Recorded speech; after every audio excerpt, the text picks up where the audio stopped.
limit in your mind that you're willing to bid. My goodness, look at this, it's amazing. I want to thank everybody who participated in What's New this morning. I thought it went amazingly well. I always get a little antsy when we have so many unconstrained things and so much interesting stuff. But I mean, we only ran over a little bit. The picture of the namesake mineral people got taken. I think everybody who has pure interest in these quote Freiberg silvers now has more things to think about. And I thank Georg and Bill for doing that.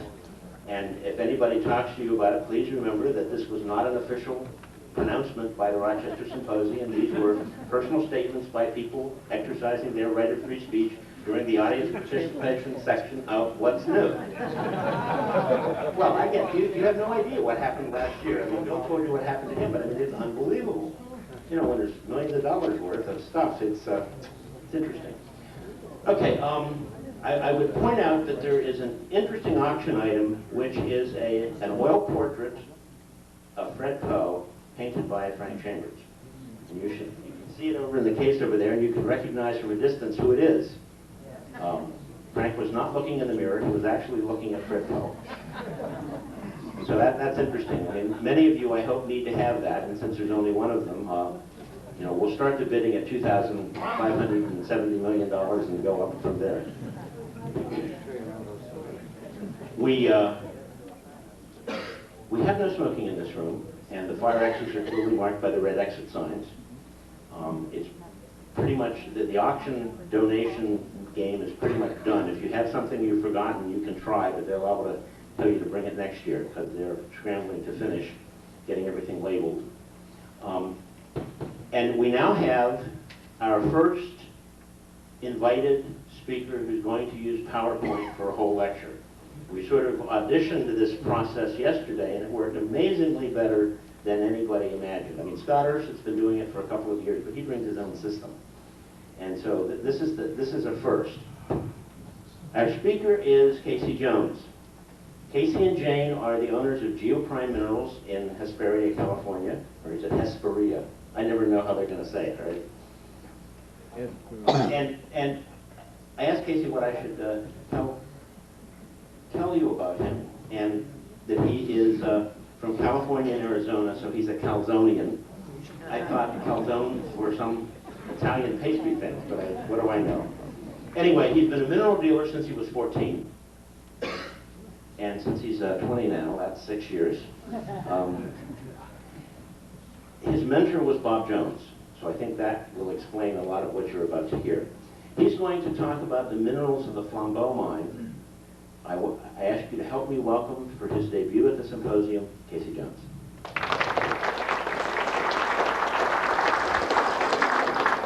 I didn't even accidentally touch your computer, so that's amazing.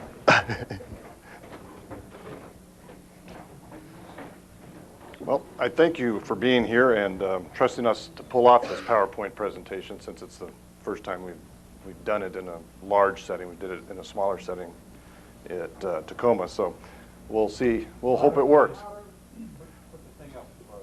Okay. Well, just keep talking. Let me see if I can trick you. How's that?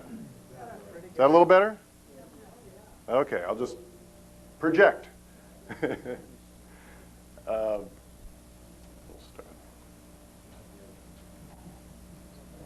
Steve, could you turn off the mic is on the floor? I did.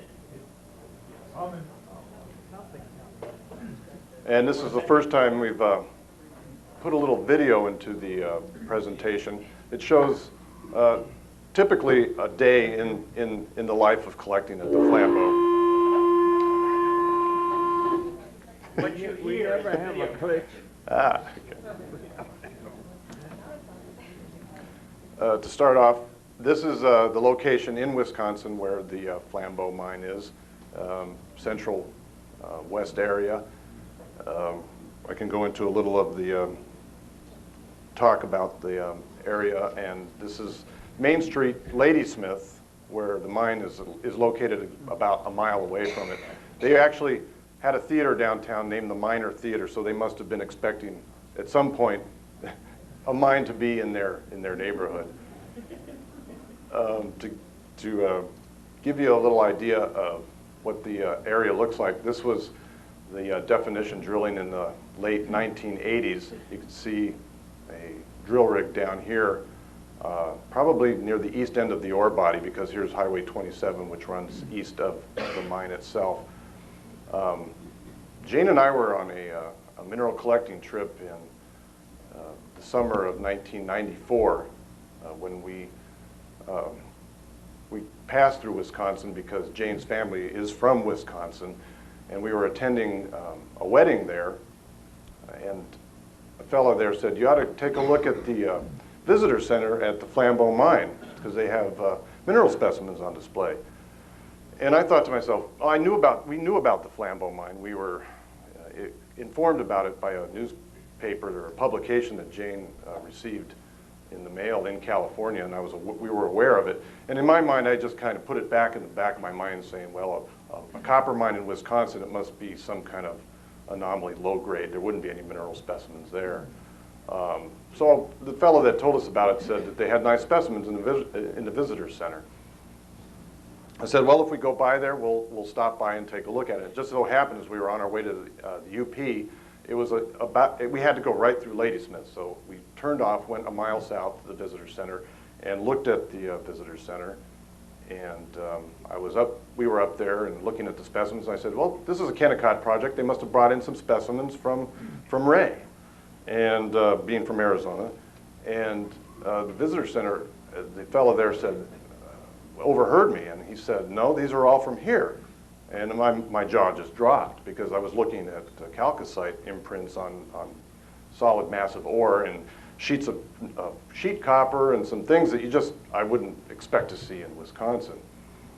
So immediately from that point I said, Jane, we got to go to town and we got to start making the rounds to the bars. and not for a drink, to look for some of the miners that might be working there that might be bringing out specimens. We made several inquiries and were finally directed to the Big O Tire Shop downtown. It wasn't a bar, but it was a start. And the fellow there put us in touch with the secretary of the company who was doing the mining there, which was Ames Construction. And he put us in touch with one of the mine geologists, and we contacted him, and he said, oh, but yeah, we're looking for somebody to save these specimens that we've been running across. And again, if I had a bigger mouth, it would have just dropped even further. And so we put together a proposal in the parking lot at Mount Scenario College there, and we submitted it to them, and we kept our fingers crossed, and we waited at Jane's parents' house in Rice Lake, 30 minutes away. And we got a call 4 days later from the mine superintendent, and he said, come on in for a meeting. So we showed up, we had our shorts on, and we were in typical summer attire for California. And after the meeting, which went very well, and they said, would you like a tour of the mine? Sure.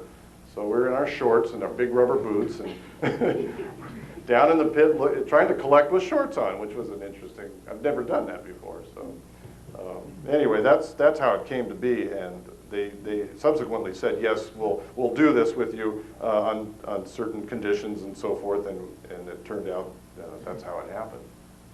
Anyway, a little history of the mine. It started out way back in the 1900s, and I'm not going to start there.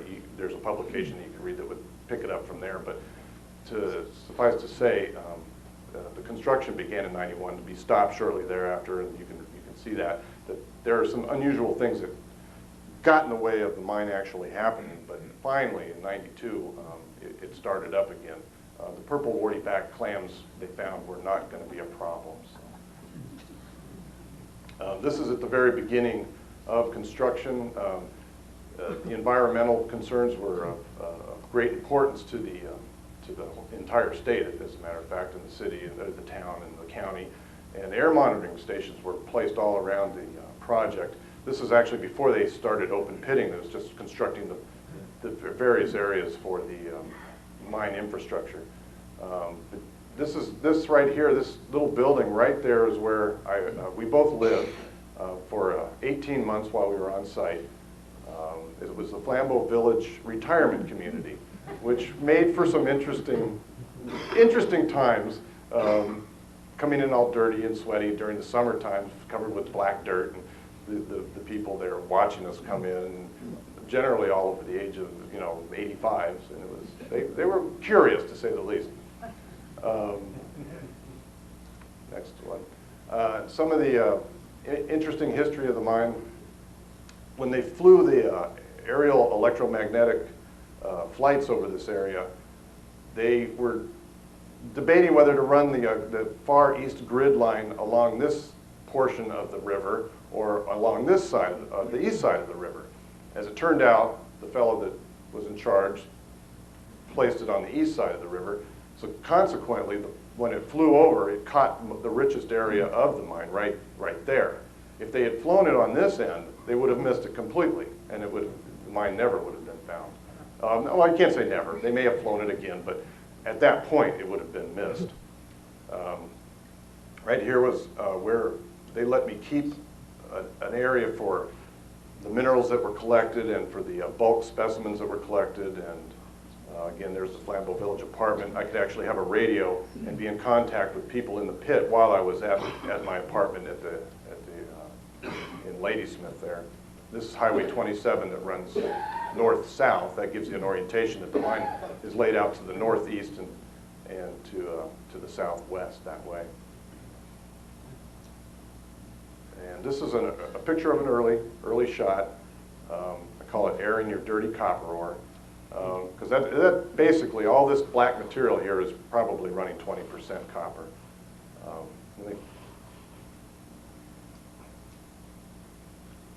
This was a typical after blast inspection pile, I call them, because after every blast we would look at what you could see in the wall that had pulled away, and then work your way around the edges and then check the tops of the piles.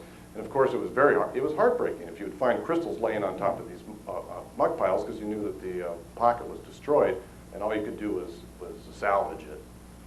But occasionally you'd run into small pockets along the edges here.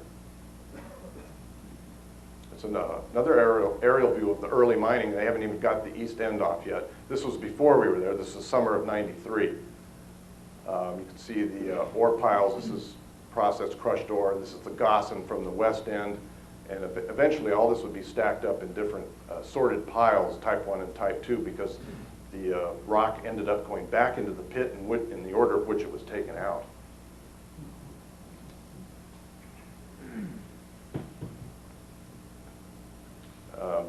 This is a picture of looking northeast from the west end, and you can see this black. This is the ore body that runs. This is the A lens, and this is the B lens, where it bifurcates towards the center of the pit.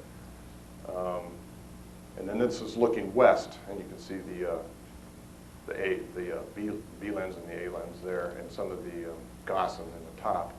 This is a typical supergene-enriched deposit. This was the only area that, since we were coming in later in the mining, we were there after the first year. They had gone through the gossan in the west end, so all that was left was this little horse of gossan on the middle area, and we collected our best material as far as oxidized mineralization, the cuprites, azurites, malachites, that kind of thing, from this little area right here. And these are some of the micro crystals and things that were found in that area. And all these photos, the micro photos, were all done by Dan Benke, which he did a great job. And without him, it couldn't have been done, because I was sending him stuff all the time, and he was sending me all the photos back. And it was just a great experience working with Dan. And some of this material was real spongy and had a lot of vugs in it. And in these vugs would be masses of these curly Q malachites. Just very interesting occurrence of this material. And of course, I'm more of a macro collector, so I dream about finding something like this in the 1 to 2 inch size. But this is less than a millimeter for sure. But they were in the deposit there. Some more of the malachites and azurites from this gossan area. And it shows how small they are. This is one of my favorites. I love these little cuprites, just sprinkled on the corners of or the edges of the azurite crystals. This is one of the bigger ones, and this is actually in the Seaman Museum at Michigan Tech, that one of the early ones that George got. It's a real find, Drew. This picture doesn't do it justice at all, but this area in that pocket just glows. It just glows blue. And the surrounding rock is actually digenite. We had that tested. And for a little of the geology, here's Ladysmith and the Flambeau mine in this area, and it's part of the Ladysmith-Rhinelander volcanic belt, which runs southwest to northeast. It's part of an ancient Ark Island complex, Precambrian. There's actually 8 deposits that they've discovered, only 4 of which are economical. Of course, I'd like to see all 8 of them dug up, but that's not going to happen in my lifetime. So we'll hope that the second one, which is the most promising to be developed, would be the Crandon, which is over here by Rhinelander, which we're all keeping our fingers crossed that does get developed. This is, again, an early shot looking southwest. And you can see the close proximity to the river here, and that's why the environmentalists were so concerned. We couldn't even call this a river pillar. It was not acceptable to call this a river pillar. It was just called the West Wall. Just the connotation of it being a pillar holding back the water was not acceptable. So most of the fine chalcocite occurrences occurred right along the contact in this area from the 400 to the 402 zone, right in that contact and to depth. And that's just turning right around and looking back the other way. And a little more of the geology. This is looking from the river to the northeast. And you can see the base of the supergene enrichment, primarily bornite, chalcocite, little gold on the side. It was covered by the glaciers and the Precambrian sandstone. And you can see the deposit was fairly extensive, but they couldn't mine it. It wasn't economical to go to depth to get 1.5 point or even less than 1% copper. This is one of my favorite 3D models of the ore body. This is coming out through the west wall. This is actually left. This is still there. So it's to anybody's guess if there's any crystals along this contact between the ore and the country rock off to the north. But again, most of the crystals of chalcocite occurred along this contact right here. It started out, and then if you can imagine, it moved out to the east and to depth. Again, another view of except looking at a more extensive view of it. Here's the base of the supergene enrichment right there.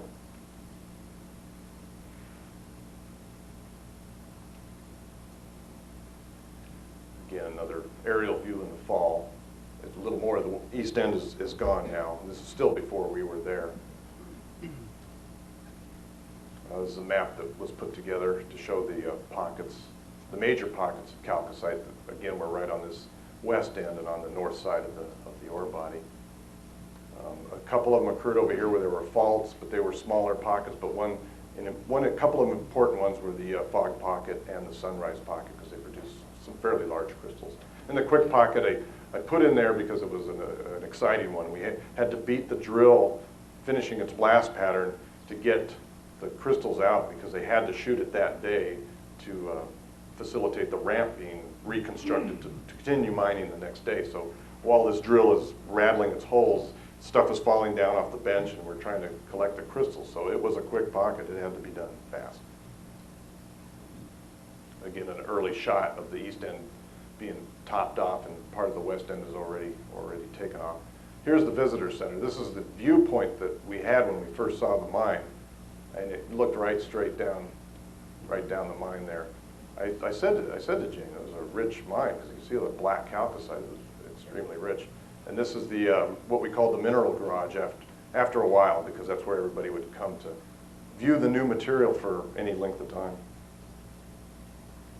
This gives an idea of the environmental concerns. You had a wetland, seed test plots, hydronics, type 2, type 1. That was related to how much sulfur was in the rock that was taken out. And the topsoil was underneath the visitor center.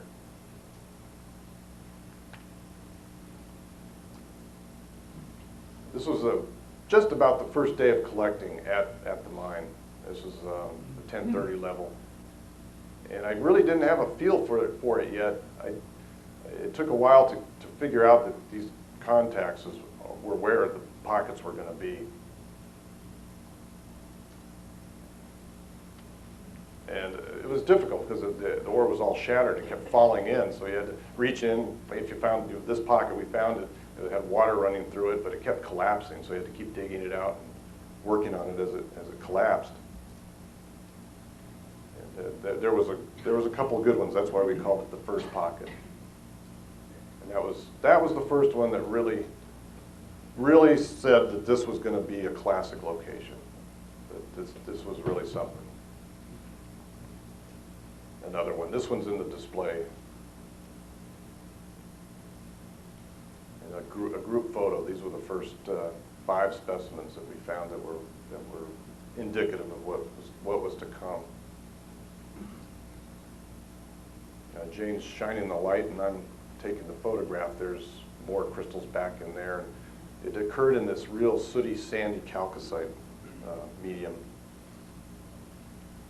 And again, I can't say how much or explain how much the mine management went to great lengths to make everything work great.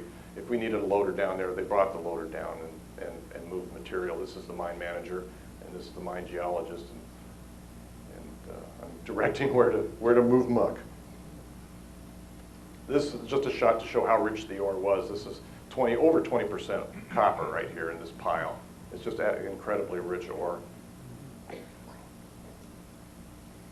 And in September, after we'd been there a couple months, we came back to live. When we were coming back to live there, we ran into some unusual weather conditions, and the Flambeau River was out of its banks, and we were forced out of our apartment. And we had to evacuate our apartment. The water got up to within 3 feet of the berm, and of course, I think the environmentalists were just rubbing their hands because they would have had a field day had it flooded the mine, but fortunately, it didn't.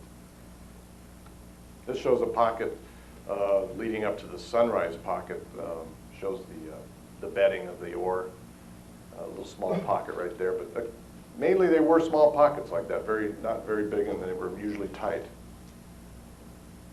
It shows the day before. I knew there was something down there, just couldn't get to it because of all the muck. And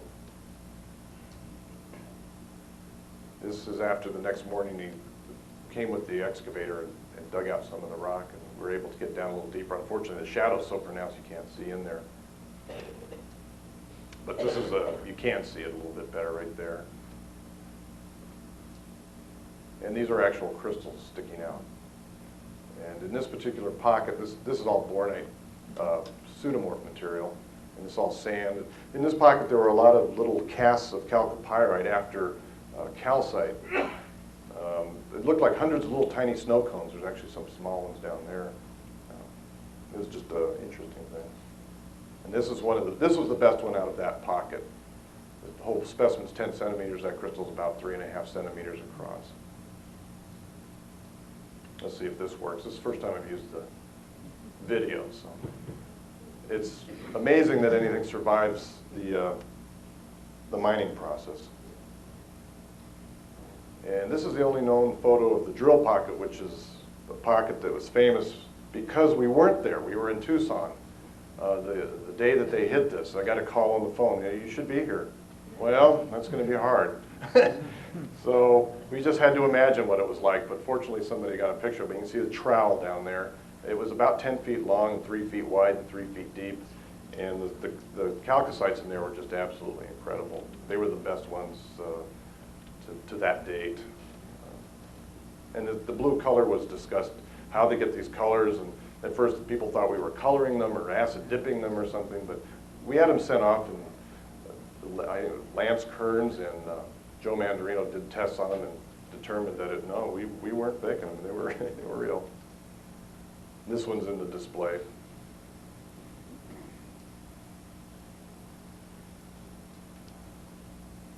And after that, we got back, and we were moved mostly to the east end at that point. They started going down on the east end faster than the west end. And again, this black sooty chalcocite, just absolutely rich copper ore.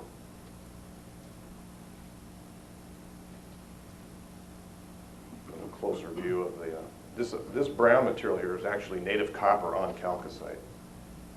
A little closer view.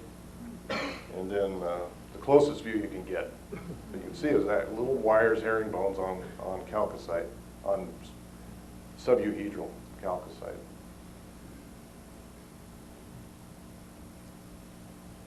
And then the winter, oh, the winters.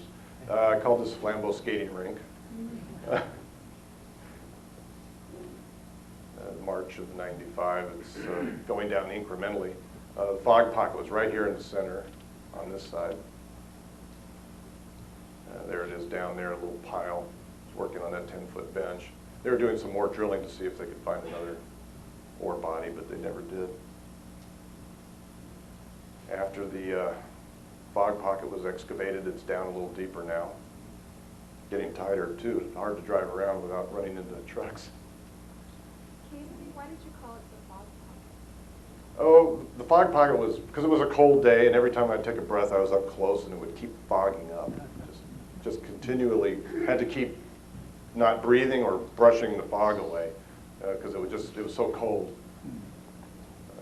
This is the Colbeckite. There were 10 specimens found. This one was identified by Bob Housley in California. It's a scandium phosphate mineral, fairly rare in the world, and a copper specimen that's representative of the sheet copper that was found in the ore horizon, not right in the ore body, but in the joints and fractures of the horizon. And this is my attempt to try to take a photo on strike with the ore body tilted that way, so that's why it's off that way. Chalcopyrite was rare. We didn't find it in crystals except microcrystals. It's usually in this form, botryoidal, which were kind of exciting. They were neat. They had little microcrystals of chalcocite on top of them. Just more what I call pit action. We were there for just about every single shovelful from the day that we started. I looked at every single shovelful. It was in fact, the excavator operator did, with 2 shovels, in his entire time of being employed there, moved the entire mine, out and in, scooped it and put it back in.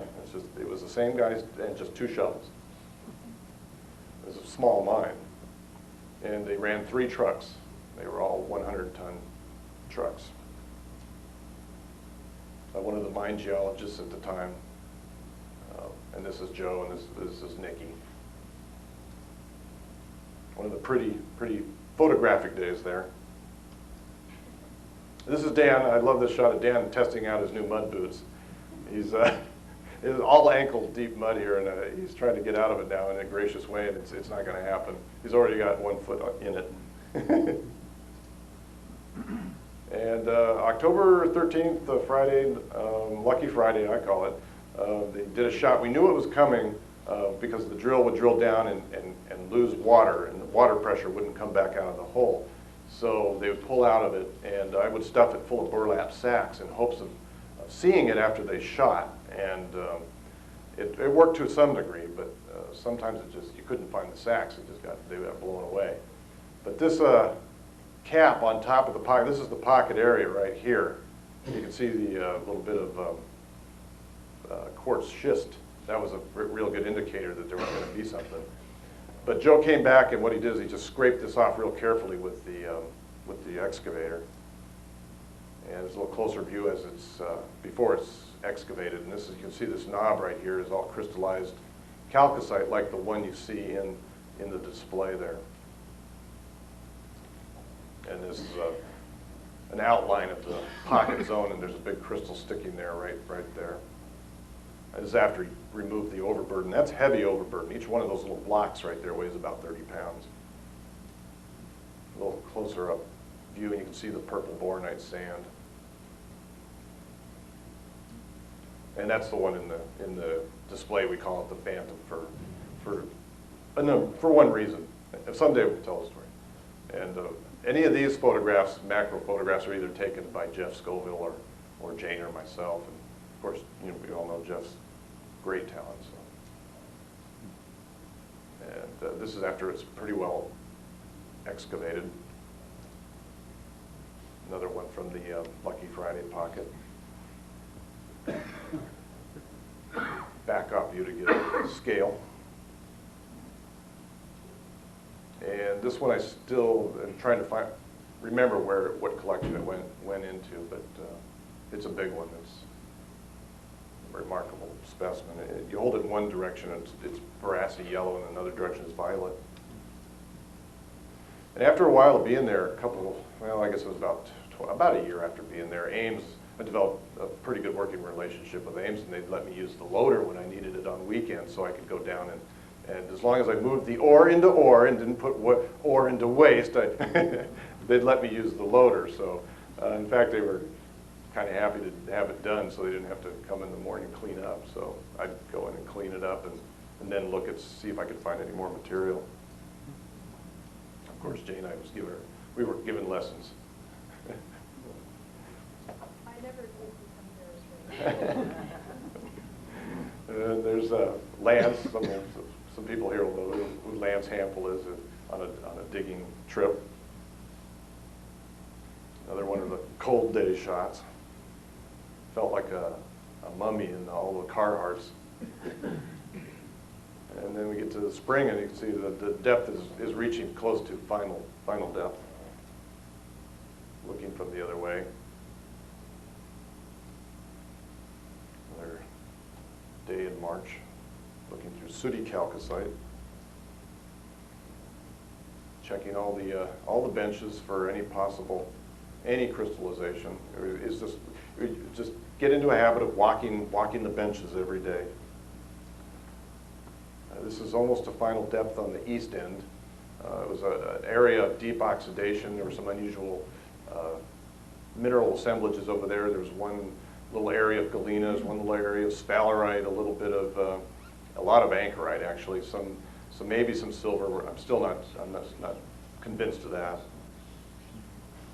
And this is final depth on the east end, as far as it went, and there was actually still some more oxidation there.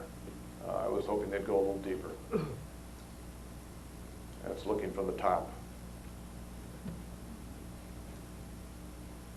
This is just prior to the next pocket, which was the rocket pocket. We were getting some indications that they were getting into another favorable area. There's about 8 feet of fractured solid chalcocite above this pocket zone right here. And it was nerve-wracking to try to collect that stuff and not have these chunks fall out and not get smashed by them. This was the day of working on that area. This was in preparation of drilling to take a step out from the west wall. They would step out 6 feet, then go down 30 more. These holes here that they drilled, they couldn't keep them. They kept losing water pressure. They kept collapsing. So that was a good sign that there was a pocket in that area.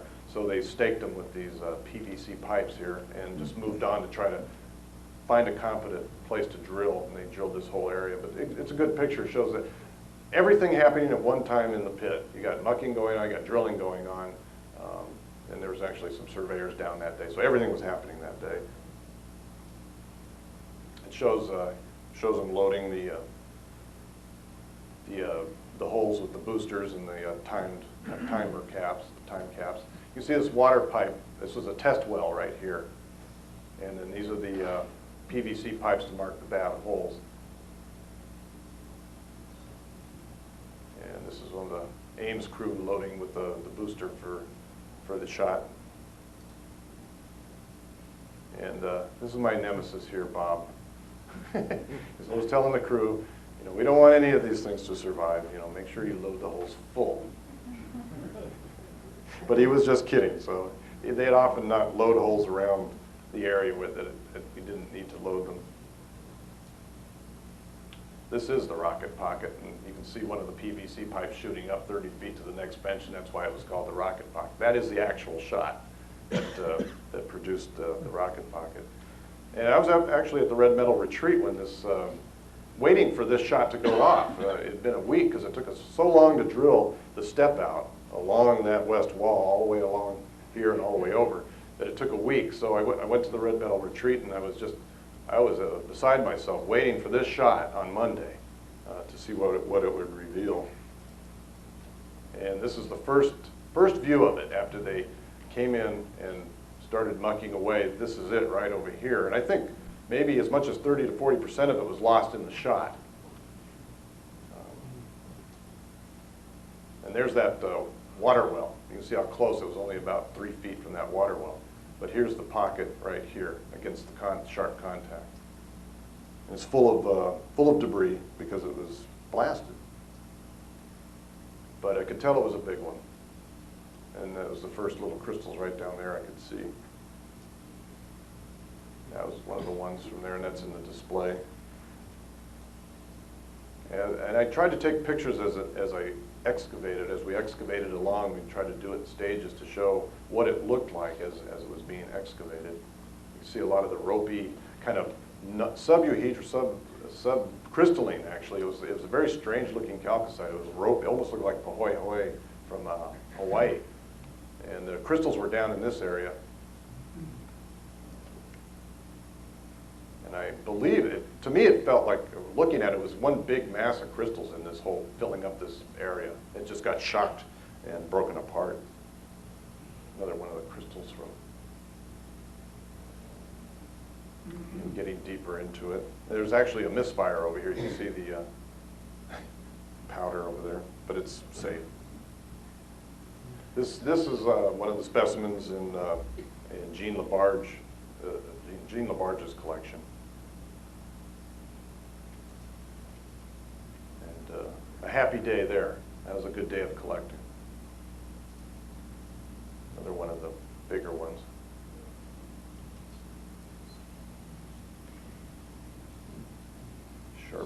Sharp crystal.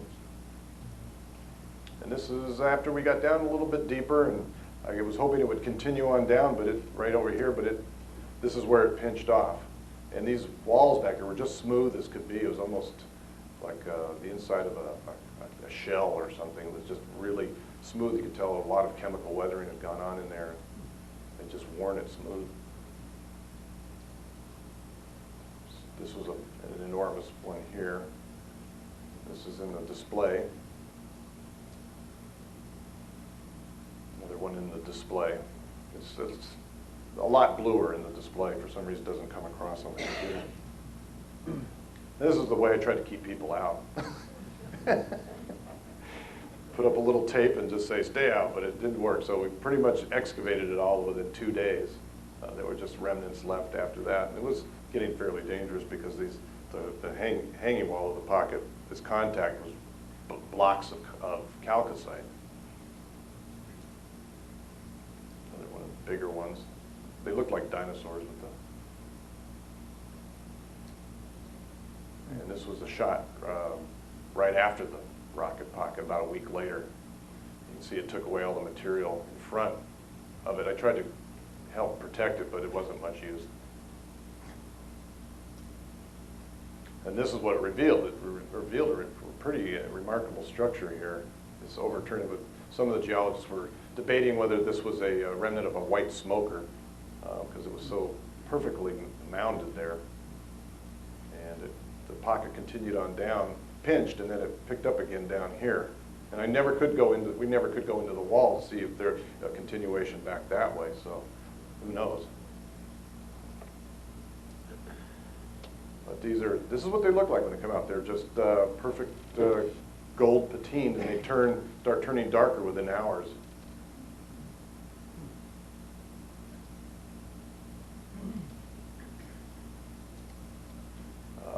I talked to one of the mine geologists, Ed May, into mapping it for posterity because I really wanted to have this memorialized because I thought it was a really neat structure. This was a pocket here, and it's not a pipe. And so he went ahead and mapped the thing, and now I've got that for forever. Again, to show the gold color as they come out. And then the wonderful winters in Wisconsin made it real exciting to collect. I'd never experienced anything like that. Being from California and Arizona, it was a little bit unnerving. To spend that much time in that much cold. I had lived in Colorado, but nothing prepared me for the kind of cold that Wisconsin had. And this was the 1 year I flew into to Tucson, and this was the headline in Tucson. So I knew it was cold. It was 90 below when I left.